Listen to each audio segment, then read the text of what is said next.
Hello, and blessings, everyone. It is Saturday, July 4th. And I just want to come on and encourage you in my 29 days of glory to expect to bear fruit. A lot of times we do things, and a lot of times we think, oh, it's selfish that I should expect to bear fruit or to see a return on something for which I put my time, my talents, and my treasure in, but that's contrary to God's way, God's system. Actually, God expects for us to bear fruit. He expects a return on his investment. He expects a return on what he put into us. And so we should follow that model. We should follow that example of him being the ultimate businessman, being the ultimate person who knows what's best for our lives. I'm reminded of John 15 where it says, in verse 2, it says, every branch in me that beareth not fruit, he taketh away. And every branch that beareth fruit, he purgeth it that it may bring forth more fruit. So not only does he expect fruit, but he expects more fruit. He purges it, he prunes you so that you can produce more fruit. And then in verse 8, it says, herein is my Father glorified, that ye bear much fruit, so shall ye be my disciples.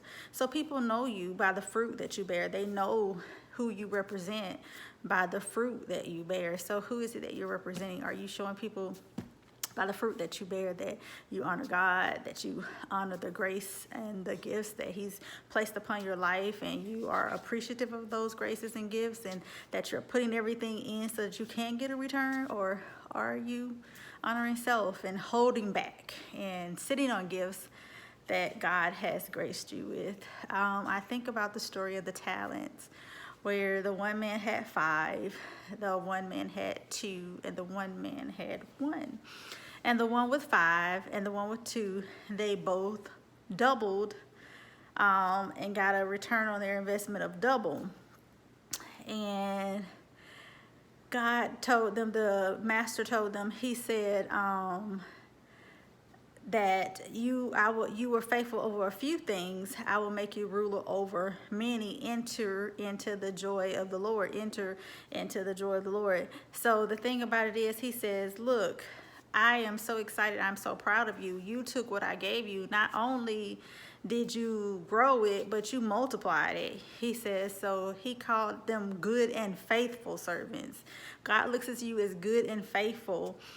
When you take what he's giving you, not only do you grow it, but you multiply it. And then the one who had the 1 talent, he went and buried his talent and said that, God, you're a taskmaster. I know that you don't want us to toil where we didn't labor, where we didn't get a return, where we didn't labor, and all of this kind of stuff. He came up with all of the excuses for why he didn't get a return, for why he didn't produce anything. He went and buried it.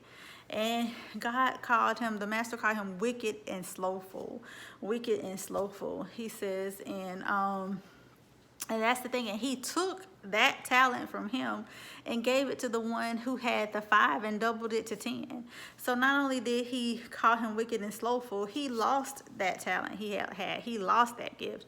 And how many people out there just sitting on gifts that you're not using, that you're not allowing God to be glorified, that you're not, producing something and getting a return on what God has put in you, what God has graced? You're not seeing the fruits of those. Well, I want to encourage you today to expect to see fruit. Not only that, you put in the time, you put in the work, you should expect to see some fruit. You should expect to see the rewards. But not only that, you should expect it to be exponential. You don't want it to be just, okay, a little bit here, a little bit there. You want to be pruned.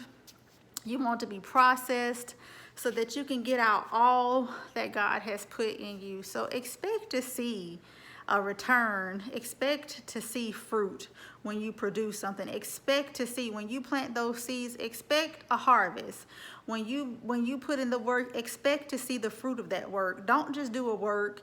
Don't just serve and not expect to see the fruit of it. Have expectations of, this is producing fruit that's going to remain. This is producing a seed, a harvest that's going to remain. So expect to see the fruit, but expect for it to remain as well. He says, herein is my Father glorified, when you produce much fruit. So God gets the glory when we produce much fruit. So I encourage you, I admonish you, as we are on Saturday, July 4th, ending July 4th, that you think about this as you go into this next week. Expect and get this mindset. If I am putting my time, my talents, my treasure into something, I expect to see a return on that, and I expect that my expectation is that I am going to bear much fruit, not just some fruit, but much fruit.